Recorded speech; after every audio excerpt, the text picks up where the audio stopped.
জীবনে আমি সবচেয়ে বেশি আহত হয়েছি, আঘাত পেয়েছি মানুষের কথায়। আবার জীবনে আমি বহুবার মুগ্ধ হয়েছি কিছু মানুষের ব্যবহারে, তাদের মার্জিত ভাষায়। কথা জিনিসটা খুব সামান্য কিছু নয়, মানুষের হৃদয়ে সবচেয়ে বেশি ক্ষত তৈরি করে এই শব্দ।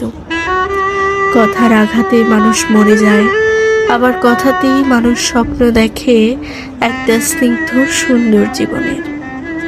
মনে চাইলেও আর বলে ফেললাম, এই মানুষগুলো জঘন্য, এদের থেকে দূরে থাকুন।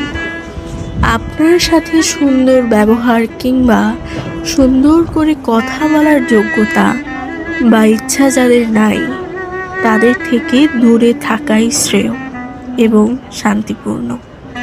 শব্দের কোমলতা এবং সদাচরণ জীবনে খুবই জরুরি।